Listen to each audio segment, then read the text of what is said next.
Hello and welcome to New Mexico Rising. My name is Dan. You know, each and every week we try to bring people from across the country to talk to me and Abby about things you could do right here in your neighborhood. And on this week's show, we got this. It involved severed heads and the black market organ trade and this conspiracy involving Congress. All of that and more right here on New Mexico Rising.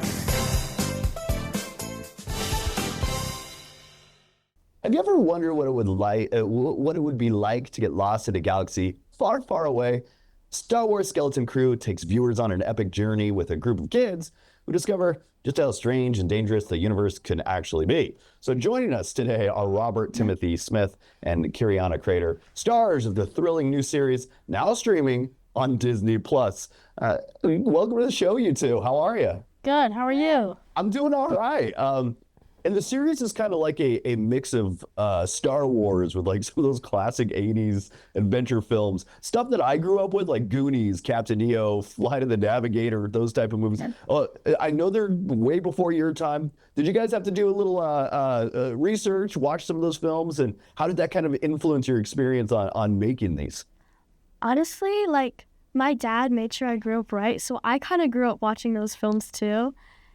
But we watched Goonies and E.T. together. Yeah. I think it was like one of the first days we met, but we got along like immediately. Like we all clicked, and we were in beanbag chairs, and we played Mario Kart after, and we ate pop chips and popcorn, and it was fun. Yeah, I've always really loved the like Star Wars like trilogy, and it's always been kind of like up my alley because I'm a big sci-fi person.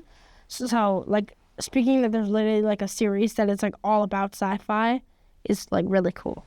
And you guys got Jude Law kind of helping you out in this. How was it working with him? It was amazing. He so terrible. Yeah, it was bad. It was terrible. No. He has the weakest thumbs in the world. What? Yeah. You think he'd have really strong thumbs after being an A-list actor and autographing so much, but I beat him in Thumb Wars every single time. Yeah. And maybe he was acting and he was letting me win, but that's my biggest flex in the world. And I tell everybody that. No, but he was amazing. He was such a nice person. And he was like our babysitter. Yeah. He like mentored us to become better actors. Yeah. Yeah. He's awesome. He's really cool. Well, Robert, Kieranna, thanks for joining me this morning. And Thank now I you know, so much. terrible thumbs, that Jude Law, terrible thumb. Thank you. No, sorry, Jude. But thank you. Check out Star Wars Skeleton Crew. It's available now on Disney+. First couple episodes are out right now, so better check it out. Thank you, two, for joining me this morning. Thank you. Whether you're entertaining a small group or hosting a larger celebration, registered dietitian Amy Goodson is here to help you elevate your holiday gatherings and ensure your guests leave with full bellies and happy hearts. Welcome, Amy. Thank you so much for having me. Where do we even begin when planning festive holiday hosting? So when it comes to holiday entertaining, I am all about starting my spread with natural sweetness. And one of my favorite ways to do that is with Natural Delights Medjool dates, because from appetizers all the way to desserts, they are really a great substitute for refined sugar in all of your holiday dishes because they provide that natural sweetness. Plus, dates really pair well with all different flavors, like my goat cheese bacon wrapped dates. Absolutely delicious. And then I love using them to sweeten dessert recipes. Like today I made this peppermint date bark, which is perfect for parties. And then a big bonus is that Medjool dates are packed with fiber, potassium, and magnesium. And they're also a certified heart-healthy food by the American Heart Association. So these are a must for the holiday season. And you can look for Natural Delights Medjool dates at your local grocery store and on Amazon. And what are some other versatile staples for holiday meals and parties? I have just the thing. So we know everyone loves pasta, so it definitely deserves a place at the holiday table. And this fusilli with arugula pesto by Pasta Rumo is so easy to make and a real crowd pleaser. And then what I love is that high quality pastas like Rumo actually have a remarkable amount of protein in them, about 8 grams per serving. And what's cool is that Pasta Rumo is a family-run Italian pasta brand that has been perfected perfecting their product for nearly 2 centuries. So their proprietary process really ensures that perfect al dente texture every time. And then they also have an award-winning line of gluten-free pastas so that everyone at your holiday table can enjoy pasta night. So when you're out grocery shopping, look for Pasta Rumo at Whole Foods and at Kroger nationwide. And then when it comes to snacking, complementing a holiday meal, or just crafting creative sandwiches and sliders from all of your leftovers, Dave's Killer Bread organic rock and rolls are perfect. They're soft and delicious, and they were really made with convenience and versatility in mind. And they are made with real ingredients that we're all going to recognize, including that Dave's Killer Bread signature seedy texture. So the rolls are baked with quality organic ingredients, including whole wheat, barley, oats, and flax seeds, so that each roll has 13 grams of whole grains, 2 grams of fiber, and 5 grams of protein. So you can head over to daveskillerbread.com, use that store locator to find the rock and rolls near you. And can you share some of your favorite entertaining tips? Yeah, so my top 3 tips are: number 1, plan that menu in advance to help reduce holiday stress. You can get all your groceries in advance so that holiday entertaining is fun and not bringing anxiety. Number 2, stock your kitchen full of simple staples that provide lots of flavor like we've talked about today. And then number 3, add color and nutrients by adding fresh fruits and vegetables to your spread. An excellent way to make it beautiful and nutritious all at the same time. And where can we go for more information? You can visit my website, amygoodsonrd.com, and follow me on Instagram at amyg.rd. Amy, thanks for joining us today. Thanks so much. Have a happy holiday season. Motor Trend's Truck of the Year is one of the biggest honors in the auto world. And today, we're thrilled to have Ed Lowe, Motor Trend's head of editorial, to reveal the 2025 winner. Ed will also share how this truck stood out and what trends are shaping the future of trucks. Ed, welcome. Thank you. Thank you for having me. Okay, let's get into it. What is Motor Trend's 2025 Truck of the Year and what makes it stand out? All right, so we are proud to announce that Motor Trend's 2025 Truck of the Year is the Ram 1500. And why did it win? Well, it absolutely crushed our award's 6 key criteria. First of all, it's a gorgeous pickup truck on the outside and on the inside. But the real news is what's going on under hood. You know, Ram replaced the legendary Hemi V8 line of engines with this new Hurricane straight 6 turbocharged family of engines. These are lighter than the V8 they replaced. They're super powerful. They have a great fuel efficiency story. Really makes the truck handle well, accelerate, drive. It's great for a daily commuter. You can even take it out for a night on the town. And of course, it does all of the stuff a real truck owner wants.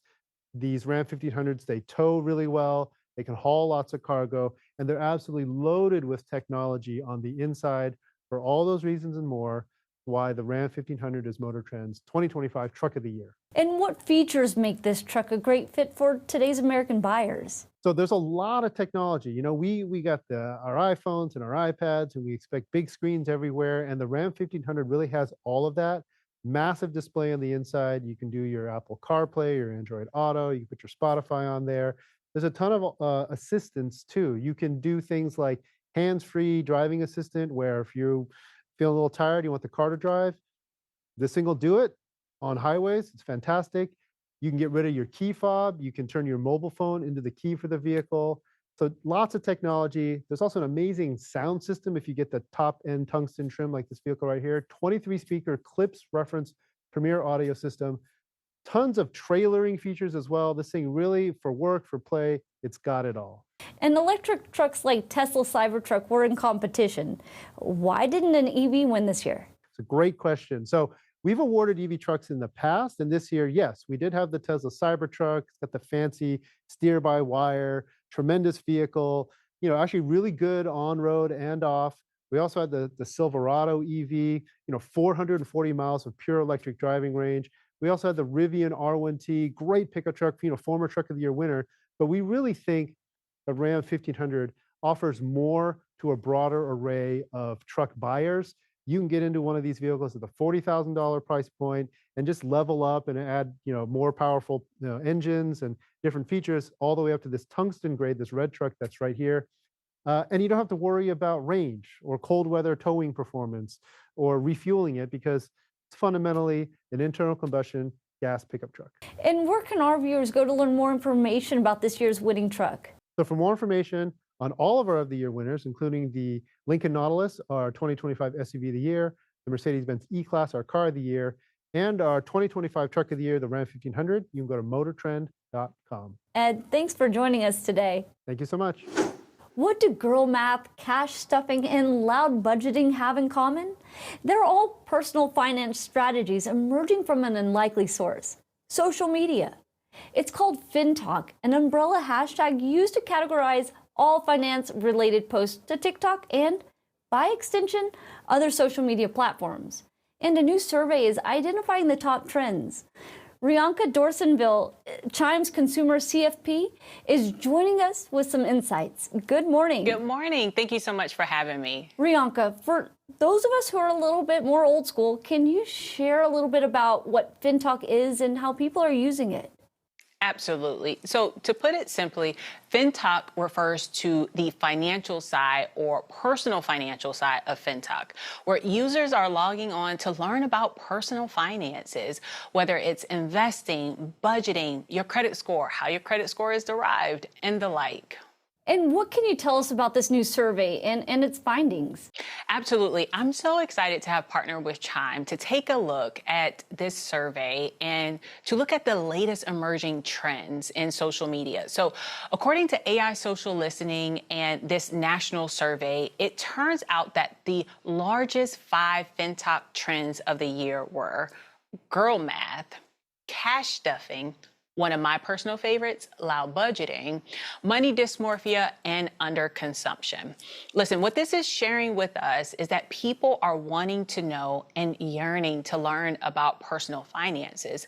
However, 32% of respondents said that they felt a bit embarrassed asking their family and friends about personal finances. So it's no shock to see that 89% of respondents say that they go to FinTok on a daily basis. And how does social media impact saving and spending habits?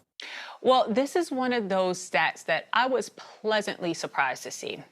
It said that 65% of respondents who go to FinTok on a daily basis have a positive rapport or positive response to their finances because they're learning and they are having a really good appreciation and relationship with their finances now. It's funny that social media will do that for us, but it's also probably because of a new trend that is also popping up called de-influencing, where influencers and content creators are sharing how to push back or to do some less spending and spend less, especially around the holidays.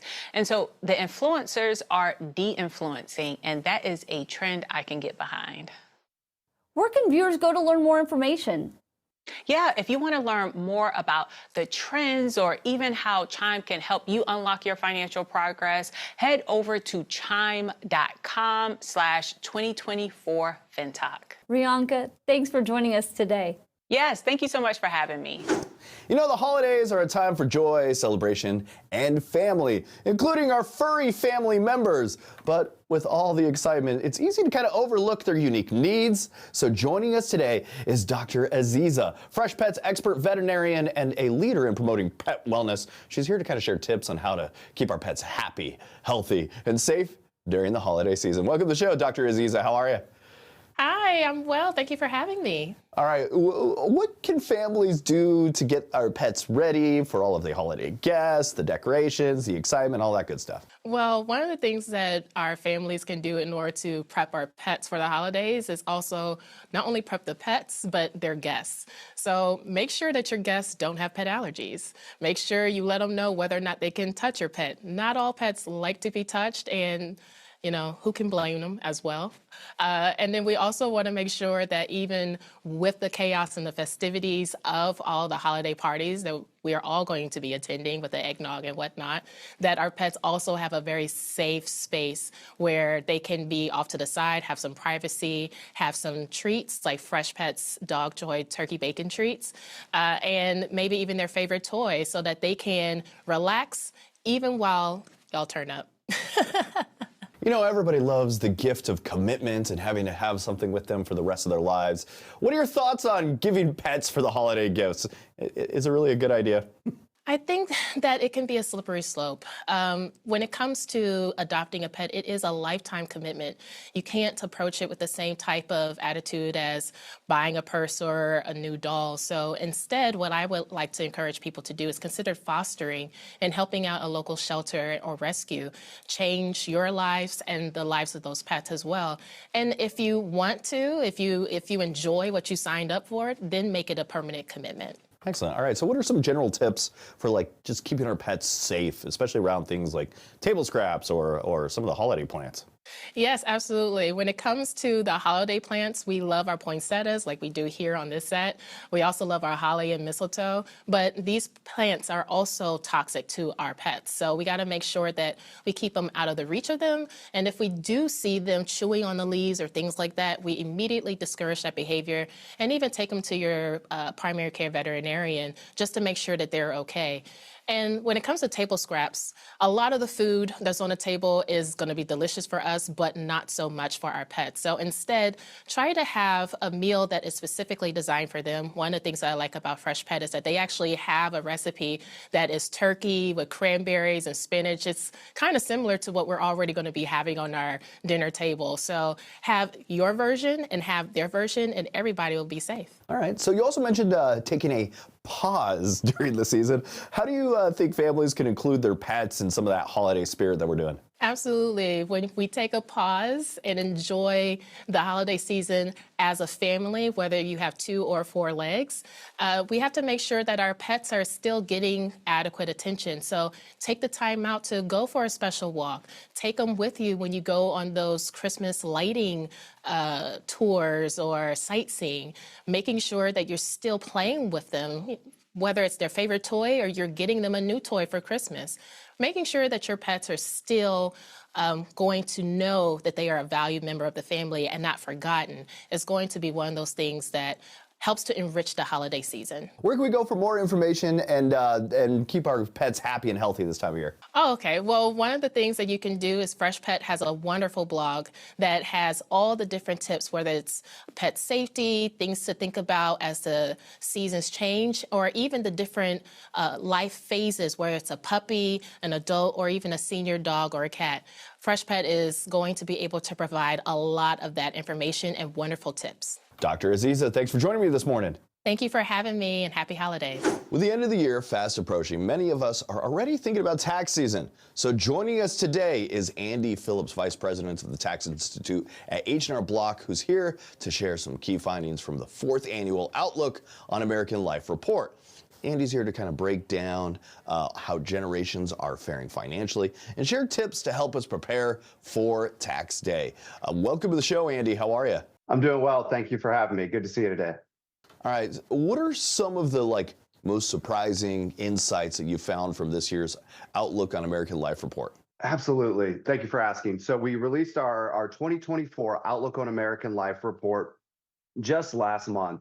And what that is that's a report where we take the insights that we get from surveying or filing over 20 million tax returns every year.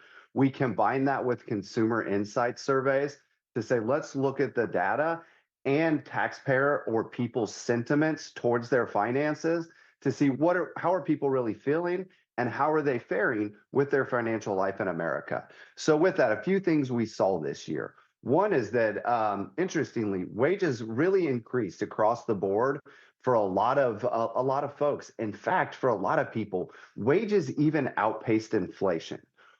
On the other hand, while people are seeing that their earnings are increasing, we're also seeing folks are saying and struggling with debt, particularly consumer debt and very specifically credit card debt is very challenging for Americans. And so that was one of the insights we saw as well. The third piece I'll hit is that what we're able to do with this information is look at it from different angles and get a bit more granular. So we looked at it by generation, and it's super fascinating. For instance, when we look at Generation Z, they are like totally breaking the mold and how they earn. Let's just look at income and how they earn income. There's still a lot of folks in Gen Z that are typical wage earners, W-2, work for an employer. But even in that bucket, a lot of those folks are changing jobs at a faster pace than we see other generations doing. And the biggest reason they're doing that is to get more pay. In addition, we see they're very entrepreneurial in Gen Z, more likely to have a side hustle. And in fact, a lot of those side hustles are starting to turn into not just something they do after their main job, but it's turning to their main source of work. The last piece on income is we see that they're, even different in how they invest. They're looking to a lot of alternative investments to make money. For instance, cryptocurrency is very popular amongst that generation compared to the other generations. So those are just a few of the insights on the outlook on American life. So I hope you find that interesting and maybe want to go learn more. So as we're heading into like the tax season, what are some of the most important steps people should be taking in order to try to prepare themselves, maybe even maximize some of their deductions? Absolutely. So look, we are at the tail end of the year, but 2024 is not over. There are still things people can do to impact their tax liability or their tax refund for this year. Some of those things can even carry into the due date of tax returns next year, meaning you may be able to take action even after 2024 is over. A few things you may consider is if you participate in a retirement plan, maximizing your contributions. For example, if you have a traditional IRA, you may be eligible to make a contribution up to the max amount and actually deduct that. What that means is you can use the amount you contributed to reduce the amount of your income subject to tax, which is obviously going to reduce the amount of tax you owe. Another idea is if you're thinking about itemizing your deductions, maybe there's a few charities you've been thinking about giving to, or you've just got some charities you like to give to every year. Making those contributions before the end of the year, if you itemize and you give to a qualified charity, you can reduce your income by the amount of that contribution. Now, those are things that are generally available to everyone. If you're a small business owner, there's a litany of things you can do. I'll just hit one real quick. Maybe there's a piece of equipment that you need in your business that you've been thinking about purchasing.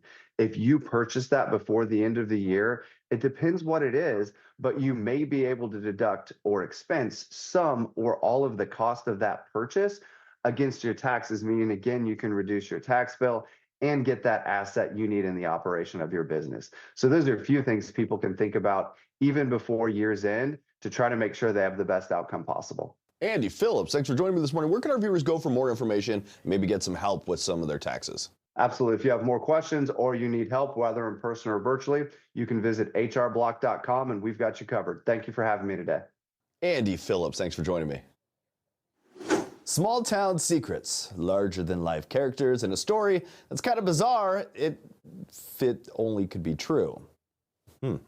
Netflix's The King of Tupelo, a southern crime saga, takes us on a roller coaster ride through Mississippi's wildest scandal. So joining us this morning are Emmy award-winning directors Chapman and McLean Way, here to talk about the inspiration behind the Stranger Than Fiction documentary. Welcome to the show, you two. How are you? Doing great. Thanks for having us on. We're excited to talk about this one. Yeah, super pumped today. It came out this morning on Netflix, so thanks for having us on, Dave. Like, congratulations, you two. I'd be elated if I had anything released on Netflix. I'd be like, yeah, it's Netflix Day. Yeah, it's super easy to recommend to people. Most people have it. It's easy to watch, and so yeah, it's always fun for family and friends, and just for people at large to be able to see our work. We're super excited.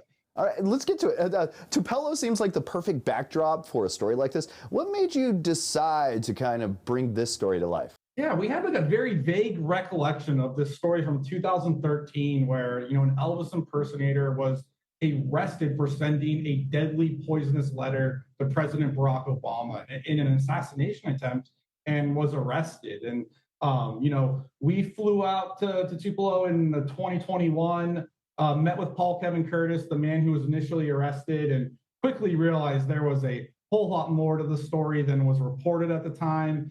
You know, it involved severed heads and the black market organ trade and this conspiracy involving congressmen and senators and kind of just one jaw-dropping turn of events after the other. And also it involved a massive feud and rivalry with a local karate instructor who becomes a very prominent character later in the story. And Mac and I just quickly realized, like, this has got to be a doc series. There's just too many good stories, too many good characters, and we dove in and spent about 3 years making it.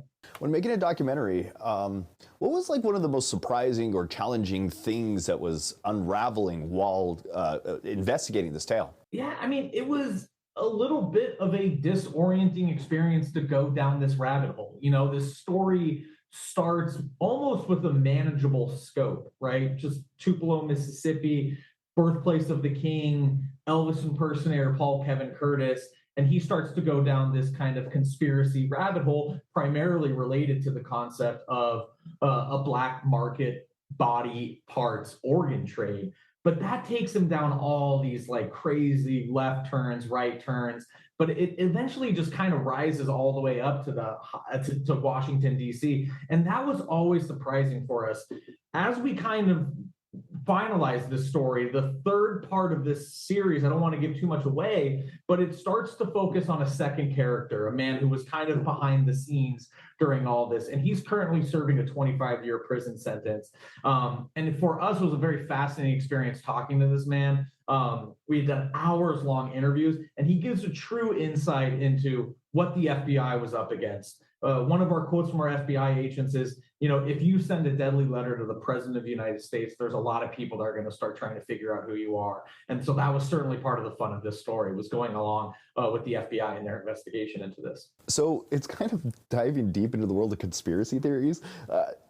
I know it's weird, but like, what perspective do you see bringing into that conversation, I guess? Yeah, it's really interesting because, you know, part of our series looks at kind of like the birth of the internet in the mid 90s and kind of the birth of internet conspiracy culture in the late 90s. And, you know, our main character finds himself on the dark web and message boards, researching, going down the rabbit hole, so to speak. And I think what was interesting for us to look at was, you know, what does this journey provide for the people that go on it? You know, is it a sense of validation, a sense of importance, a sense of being heard? And then on the flip side of that, what's it like for loved ones and friends and family members who watched a loved one kind of go down these rabbit holes? And so it was definitely something we were interested in exploring and talking about. I always say the story is a little bit of a canary in a coal mine, a little bit, for, you know, the direction that the country would go and how prominent conspiracies would play in our day-to-day lives. And so it's a fascinating look at like what this whole world was like back in the late 90s and early 2000s and kind of how it's gotten to where it's gotten today. All right, thank you two for joining me this morning. I guess never send death threats to presidents. I guess that's one takeaway that I learned today. Okay. It's a good rule to live by, not a bad one to live by. All right. Check out the Kings of Tupelo. It's Tupelo, right? I'm saying this wrong. I feel bad every time. Oh no, yeah, you got it. That was me, but no sweat. Good. All right. Check out the Kings of Tupelo, and it's available now on Netflix. Thank you two for joining me this morning, my friends. Thanks so much. Really fun. Thank you. And that's it for New Mexico Rising. Go to our website, newmexicorising.com, for more. And until next week, that was New Mexico Rising.